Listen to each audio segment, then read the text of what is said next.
চ্যানেলটি সাবস্ক্রাইব করে পাশে থাকা বেল বাটনটি প্রেস করে দেবেন নতুন ভিডিও পাওয়ার জন্য। বিভিন্ন সোশ্যাল মিডিয়াতে আমাকে ফলো করতে পারেন, লিংক ডেসক্রিপশন বক্সে দেওয়া থাকবে। 11ই মে বিশ্ব ও ভারতীয় ইতিহাসে বেশ কিছু গুরুত্বপূর্ণ ঘটনা ঘটেছে। নিচে উল্লেখ করা হলো। ভারতীয় ইতিহাসে 11ই মে 1998 পোখরান পরমাণু পরীক্ষা। পোখরানি ভারত রাজস্থানের পোখরানে সফলভাবে 5টি পরমাণু বিস্ফোরণ ঘটায়।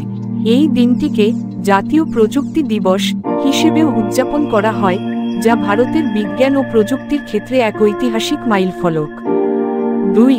জাতীয় প্রযুক্তি দিবস ন্যাশনাল টেকনোলজি ডে।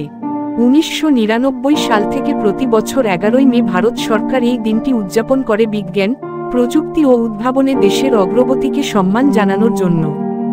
বিশ্ব ইতিহাসে 11ই মে 1857 সিপাহী বিদ্রোহ শুরু।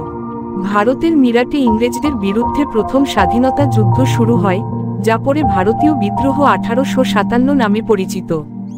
2. 1949 ইসরায়েল জাতিসংঘের সদস্য হয়। ইসরায়েল জাতিসংঘের 59তম সদস্য রাষ্ট্র হিসেবে যোগ দেয়। 3. 1985 ব্র্যাডফোর্ড সিটি স্টেডিয়াম অগ্নিকাণ্ড। ইংল্যান্ডে ফুটবল ম্যাচ চলাকালীন ভয়াবহ অগ্নিকাণ্ডে 50 জনেরও বেশি মানুষ নিহত হন।